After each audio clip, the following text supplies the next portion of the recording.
Hey guys, Bicebomb here, bringing you this Unholy Death Knight Vigilant Guardian Mythic Guide. This is one of hopefully many Mythic Guides specifically for the Unholy spec, where we'll talk you through my general experience, my tips, tricks, and what I do to do as much damage as possible. As of the date of this specific kill, I was rank 1 on the fight, so hopefully you can apply whatever tactics I use on your own kills to increase your DPS. I do get PI here, so that's obviously a bias, but it's hopefully the other things is also relevant, so you can bring that with you.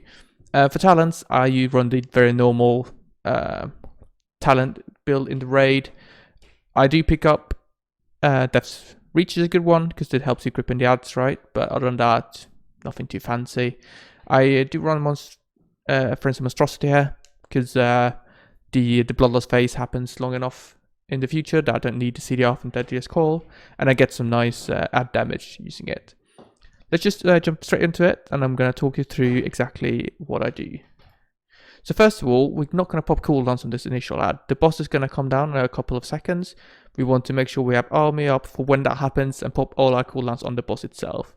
And then we're going to use Soul Reap on the ad to get the force-up bonus. And that's going to help us funnel a ton of damage. So you see I pop army here. I then wait a couple of seconds. I use Soul Reap on the ad. I use Apocalypse. And then I swap the boss. And I here use my pet attack macro to make sure I swap ASAP. And then I will continuously throughout this fight apply Soul Reap on the ads as much as possible, just to keep that uptime on the 4-set buff. I should actually have a look, because I believe my buff uptime will be quite high here. It doesn't matter if the ad dies before I get the explosion trigger, I will still get the 4-set bonus. You can see on my DPS, that funnel from having the 4-set bonus up is huge. Like, army does an absolute ton of damage.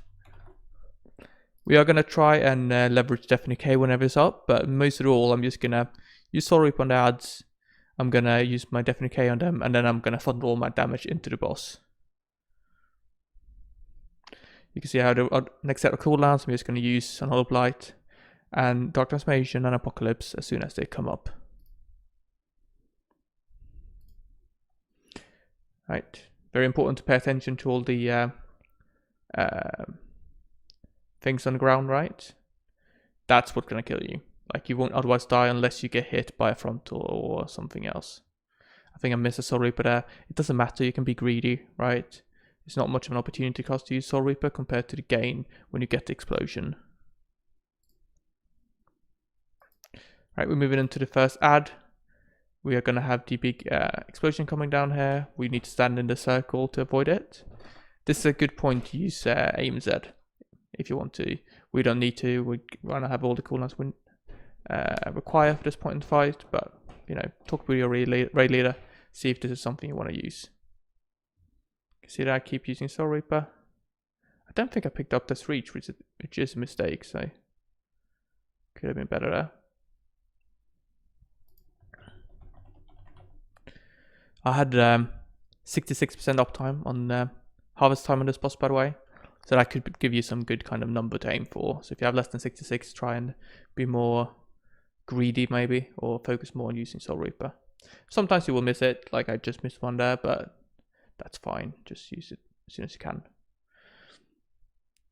Right, at this point, I used my Abomination Limb outside my other cooldowns. I think I could have probably saved it, because I'm going to hold it anyway until the final phase when we use Bloodlust and everything.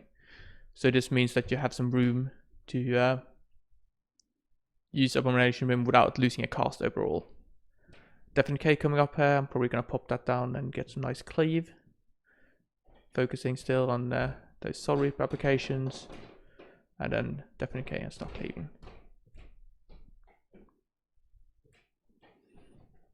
Cool. I'm looking at my timers here. So we pushed the boss after the second shield ad.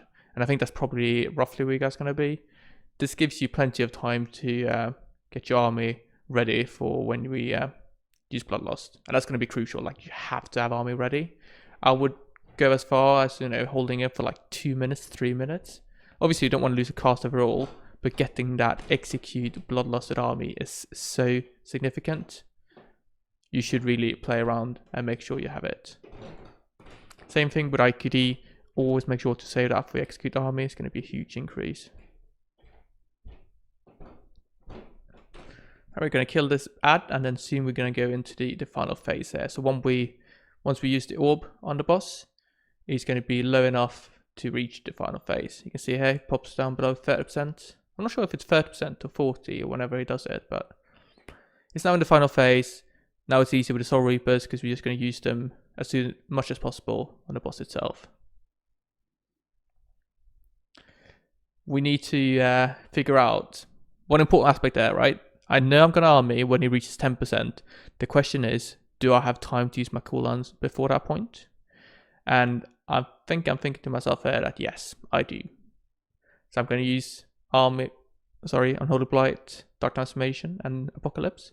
But I'm not going to use my Abomination Limb because I'm quite confident I won't be able to have time to actually get that off CD again. We run out with that like a good raider. And then we're just pumping up ourselves to soon be able to use army. So it's at 18%. I know they're going to use Bloodlust after 15. So just preparing myself, making sure I'm ready when I need to be. Make sure I have the runes available. There we go, 15%. We're going to hit army. We're going to hit Bloodlust. I hit army. And then I can wait like 10 seconds here before I use my other cooldowns, so I'm not too worried about it. There we go, I use everything and make sure I click my PI macro. I get PI, and we are absolutely pumping. Full uptown on the 4-set buff. We're just spamming away on our abilities. We have so much haste, we have so much damage. And we can see the damage just increases so much. We keep use. Oh, boss is dead. Right, I thought it was going to last longer, sorry. Alright. So that's Vigilant Guardian Mythic for you. I think the key takeaways are Soul Reaper on your ads. Make sure to keep the uptime on your 4-set bonus as high as possible. Ensure you have army and all the cooldowns ready for when you're lost in the final phase. And try and get a PI because that's going to help a lot. Cool. Thank you very much for watching. Leave a comment down below. Tell me what you thought about this video. Upvote, downvote. Hit the subscribe button if you want to see more of this kind of content. And I'll see you guys in the next video. Thank you very much. Bye bye.